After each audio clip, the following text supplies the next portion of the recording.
things I loved that Eiko commented on yesterday was this aspect of preparing the space as really being one of the things that they do to almost to warm up. You know, and as an audience member, you can really experience how vital this landscape really is to the work as they create it and then inhabit it.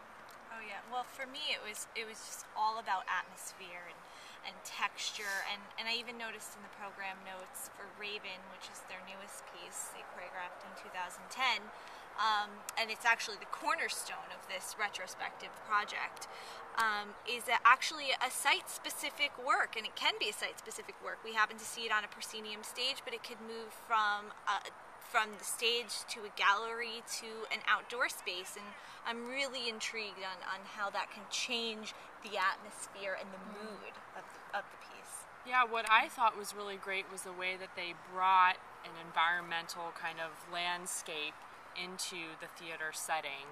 And it was this kind of landscape where, you know, we don't know exactly where we are, but we do recognize that it has natural elements such as in Raven, the feathers, the hay, or the straw, the loose leaves on the floor, and the sort of burned kind of landscape that was evoked with the canvas fabric.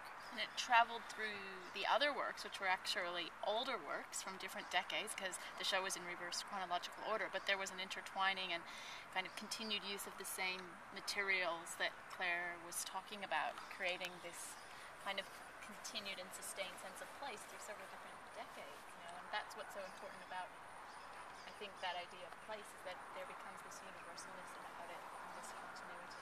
Yeah, it was fascinating how it was adapted, really. So while you were looking at similar elements, they were completely transformed from one work to the next. Oh yeah, well the scorched backdrop of Raven was the same effect and in essentially the same backdrop as in White Dance, which was just 3 panels. So there was that continuity and that same feeling, but a very different feeling. It's definitely very interesting how they recite the theme of recycling. Seems to be an important one in their work, and recycling movement, music, sets. We definitely saw that in the performance we saw earlier this week. Well, it reflected in their whole practice, because really for nearly 40 years they've been working in this quite particular way, kind of at their own pace, at their own time, almost oblivious to the rest of the kind of world and the mainstream dance kind of world as well. Just kind of being them, you know, and that's who they are and what they are. And I think this show really encapsulates that idea.